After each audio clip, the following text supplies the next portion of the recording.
Hello, good morning. आप सभी का स्वागत है इस चैनल पे। हम लोग पिछले क्लास में क्लास 10 का इम्पोर्टेंट क्वेश्चंस देख रहे थे बुक द फर्स्ट लाइफ से। हम लोग लास्ट वीडियो में from the diary of Anne Frank तक लास्ट देखे थे। हम लोग इस वीडियो में रिवीजन कर रहे हैं, पहले से पढ़ा हुआ क्वेश्चन को बस रिवीजन कर रहे हैं मोस्ट इम्पोर्टेंट क्वेश्चन का। तो हम लोग आगे देखते हैं। चैप्टर है ए बेकर फ्रॉम गोवा। हम लोग लास्ट वीडियो में from the diary of Anne Frank देख चुके थे, इसलिए हम लोग आज देखेंगे ए बेकर फ्रॉम गोवा। हम लोग इसमें रिवीजन कर रहे हैं, जो हम लोग पढ़े हैं वो बस ऐसे सुन के, ताकि एग्जाम वाला दिन हम लोग को जल्दी जल्दी रिकॉल हो। द बेकर्स फ्रॉम गोवा से एक क्वेश्चन है, how is bread N important part of गोवान लाइफ। जो ब्रेड था वो गोवा के लाइफ के लोगों के लिए इम्पोर्टेंट क्यों था। How do you think the, वो जो ब्रेड है वो गोवा के लाइफ में कैसे मैटर करता था, कितना इम्पोर्टेंट था। How is bread N important part of Goa life. जो ब्रेड है गोवा के लाइफ में गोवा के लोगों के लिए कितना इम्पोर्टेंट था। तो हम लोग जानते हैं कि गोवा के लाइफ के लिए ब्रेड बहुत इम्पोर्टेंट था। वहाँ का पार्टी अपना चार्म खो देता था अगर ब्रेड नहीं होता था। यहाँ तक कि वहाँ पे जो मैरिज होता था, अगर ब्रेड गिफ्ट में ना दिया जाए तो वो कोई मीनिंग ही नहीं होता था, उस गिफ्ट का मीनिंगलेस हो जाता था। और उस जो मैरिज में जो स्वीट ब्रेड को गिफ्ट किया जाता था उसको बोलो बोलते थे। और वहाँ पे अगर किसी के घर की बेटी का एंगेजमेंट होता था तो वो लोग उस दिन उस घर की महिलाएं सैंडविचेस बनाती थी। तो इस प्रकार हम देख सकते हैं कि गोवा के लाइफ के लोगों के लिए ब्रेड बहुत ही इम्पोर्टेंट था। तो हम लोग देखते हैं, bread is an important part of Goan life. Bread जो है गोवा के लोगों के लिए एक बहुत ही इम्पोर्टेंट पार्ट था। Marriages gifts are meaningless without the sweet bread. Marriage में जो गिफ्ट दिया जाता था स्वीट ब्रेड, अगर वो ना हो तो मीनिंगलेस माना जाता था, जिसको बोलो बोलते हैं। ए पार्टी और feast losses is charm without bread. और एक पार्टी जो है अपना चार्म खो देता था अगर ब्रेड ना हो तो। The lady of the house must prepare sandwiches on the occasion of her daughter's engagement. और जो उस घर की लेडीज होती थी, अगर उसके घर में डॉटर का एंगेजमेंट तक भी हो तो उस दिन वो लोग सैंडविचेस बनाती थी। Cakes and bolinhas are must for all festivals including Christmas. Cakes जो है वो लोग के लिए तो बहुत ही इम्पोर्टेंट था, हर फेस्टिवल के लिए, यहाँ तक कि क्रिसमस तक के लिए। But the makers of those famous loaves are still there. बोलते पुर्तगालीज लोग तो चला गया, लेकिन अभी भी जो फेमस फेमस ब्रेड मेकर्स था अभी भी वही रह गया। तो ये समझ आ ही गया होगा कि ब्रेड गोवा के लाइफ के लिए कितना इम्पोर्टेंट था। वहाँ हर चीज में ब्रेड, शादी के गिफ्ट में ब्रेड, पार्टी में ब्रेड, फेस्टिवल्स में ब्रेड। तो हम लोग अगला चैप्टर देखते हैं, कुर्ग। कुर्ग से इम्पोर्टेंट क्वेश्चन है, वेयर इज कुर्ग। कुर्ग कहाँ है। What are the main crops of Coorg. Coorg कहाँ है और वहाँ का मेन फसल क्या है। तो कुर्ग जो है मैंगलोर और कर्नाटक के तटीय क्षेत्र और मैसूर के बीच में स्थित है। कुर्ग जो है मैंगलोर और कर्नाटक का जो तटीय क्षेत्र है और मैसूर के बीच में स्थित है। वहाँ पे सबसे ज्यादा स्पाइसेस होता है, मतलब मसाला होता है और कॉफी होता है। तो इसका इतना ही आंसर होगा कि Coorg is situated Midway between Mysore and the coastal town of Mangalore and Karnataka. जो मैंगलोर और कर्नाटक का कोस्टल तट है और मैसूर के बीच में कुर्ग स्थित है। Coffee and spices are the main crops of Coorg. और कॉफी और स्पाइसेस वहाँ का मेन क्रॉप्स है, वहाँ पे कॉफी और मसाला उगाया जाता है। What are the two qualities of the Coorgi people. अगला क्वेश्चन है कि दो क्वालिटी बताओ वहाँ के लोगों का। कुर्ग में जो लोग रहते हैं उसका दो क्वालिटी बताओ। तो हम लोग को पता है कि वहाँ के लोग बहुत ज्यादा ब्रेव होते हैं, वो लोग इंडिपेंडेंट रहना पसंद करते हैं, वो लोग एडवेंचर स्पोर्ट्स खेलते हैं जैसे rafting, mountain climbing, rock climbing. तो हम लोग ये सब लिख सकते हैं, उसका क्या बोलते हैं, उसका क्वालिटीज में लिख सकते हैं ये सब। तो देखते हैं, the Coorgis are very brave people. Coorgish लोग बहुत बहादुर होते हैं। They love to live of life of complete independence. वो लोग पूरी तरह से स्वतंत्र रहना पसंद करते हैं। Coorgi people are very fond of adventure. वो लोग एडवेंचर से बहुत ज्यादा जुड़े हुए होते हैं, उन लोग को बहुत ज्यादा लगाव होता है, जैसे rafting, rock climbing and mountain climbing, वो लोग एडवेंचरस स्पोर्ट्स खेलते हैं, जैसे राफ्टिंग करते हैं, पानी में होता है राफ्टिंग, क्लाइंबिंग, माउंटेन, रॉक। तो हम लोग समझ गए, इस चैप्टर से इतना ही इम्पोर्टेंट क्वेश्चन है। तो हम लोग देखते हैं टी फ्रॉम असम से important question. What legends did Rajvir tell about the discovery of tea? जो राजवीर है उसने कौन कौन से लिगेंड्स के बारे में बताया था कि टी का आविष्कार कैसे हुआ, डिस्कवरी कैसे हुआ टी का, उसने कौन कौन से लिगेंड्स के बारे में बताया था? तो राजवीर ने दो लिगेंड्स के बारे में बताया था, एक चाइनीज लिगेंड और एक Indian ligand.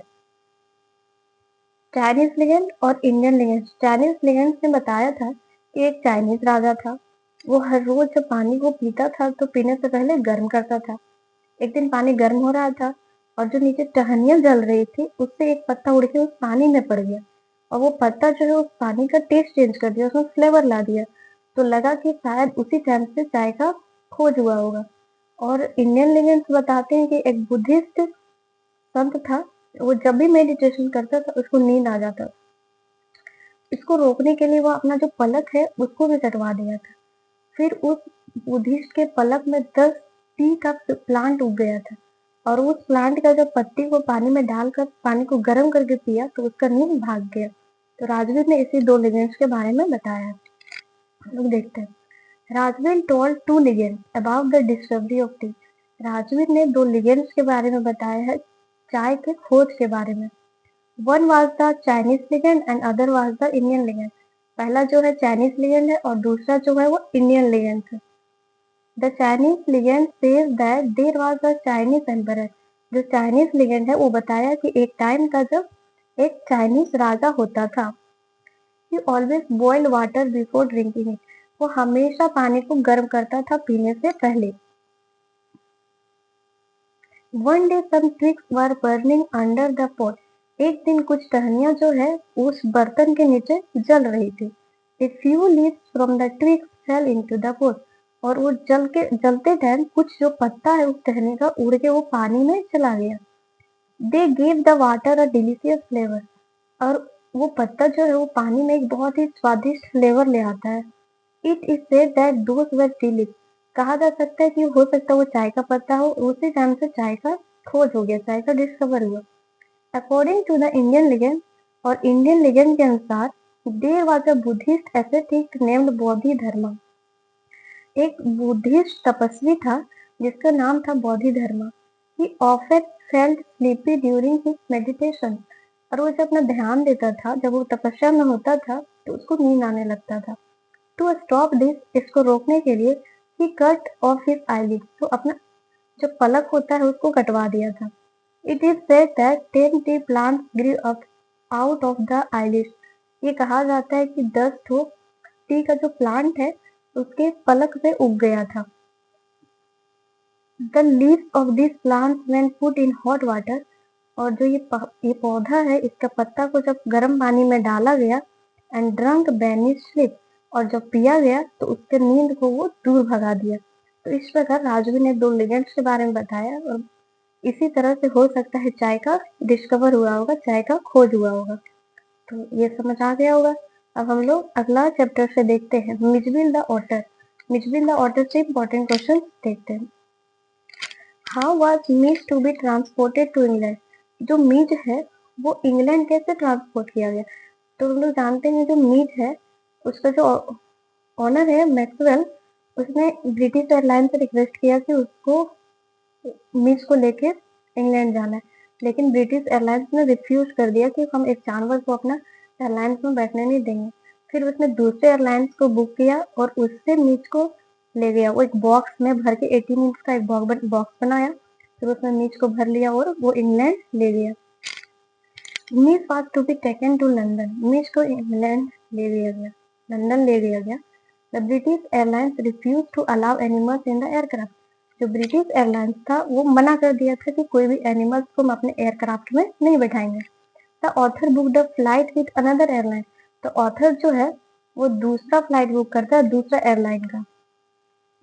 Maxwell was asked by the airlines to put the other otter in an 18 inches square box। और मैक्सवेल ने जो मीच है उसको 18 इंच का स्क्वायर बॉक्स में उसको पैक किया and keep near his seat, और उसके अपने सीट के नजदीक के रखा ही था। Mij was to transported to England locked in a box, और मीच को इंग्लैंड ट्रांसपोर्ट किया गया एक बॉक्स में बंद करके। एक 18 इंच का बॉक्स बनाया गया, उसमें मीच को बंद करके अपना सीट के नीचे रख के वो उसको इंग्लैंड ले गया। समझ आ गया होगा। अब हम लोग देखते हैं अगला चैप्टर से। मैडम राइड्स द बस, इससे important question. How did Valli plan her bus ride, वली जो है अपना बस राइड का कैसे प्लानिंग बनाती है। What did she find out about the bus, और उस बस के बारे में वो क्या पता करती है। And how did she find the fair, और उस बस का जो किराया है वो उसको कैसे जमा करती है। जो वली है वो बस के बारे में क्या पता करती है, फिर उसका किराया कैसे जमा करती है, ये पूछा गया। हम लोग जानते कि वली एक छोटी सी लड़की 8 साल की, वो एक गांव में रहती है। उसका कोई भी प्लेमेट्स नहीं है, उसके साथ कोई खेलने वाला नहीं है, जिसकी वजह से वो घर के सामने रोज बैठ जाती है और रोड से जो बस जाता है उसको वो देखती है।